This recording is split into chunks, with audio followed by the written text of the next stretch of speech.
Swami Kriyananda wrote a book when he was 18 years old called The Land of Golden Sunshine. And he said that this book was more about his life, in some ways spoke more about his life than even his autobiography. And the book is about, interestingly, a young girl who works in a dreary factory in a dreary little town and works for a button factory and goes into this factory every single day and does the same thing that her mother did, that all the other ladies in the town have always done. And one day, when this girl, Lisa, is waking up in the morning, this beam of light comes into her room.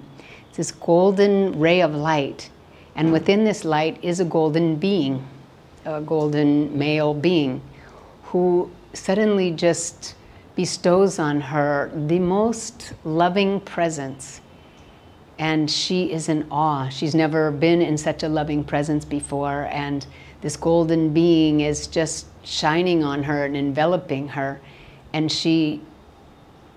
actually communicating to her that he's from this beautiful place where there's all harmony, and he describes the astral world basically, but how the residents there all live in harmony, they all enjoy the beauty, there's beautiful music, beautiful colors, and as he's describing it, she's thinking, oh, I remember.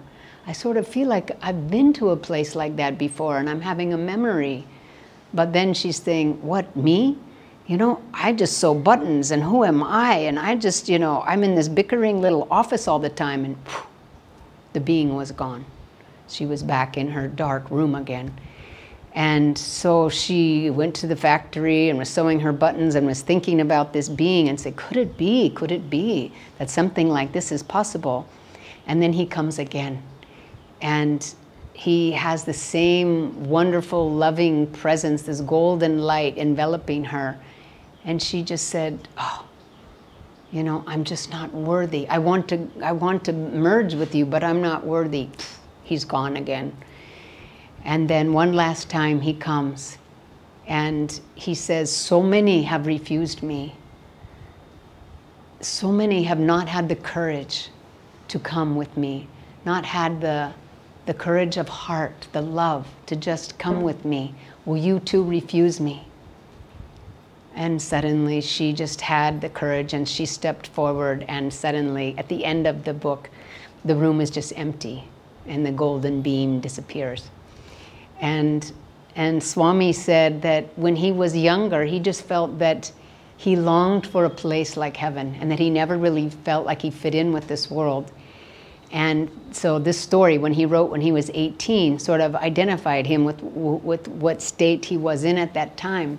But then later on, after he had found his guru and was on the serious spiritual path, he said that he was always feeling God's presence after that, and that it didn't matter if he was with this golden being of light, or he no longer thought that heaven was somewhere else, that heaven was just where God was, because he was always feeling God's presence in serving his guru and in being with his guru.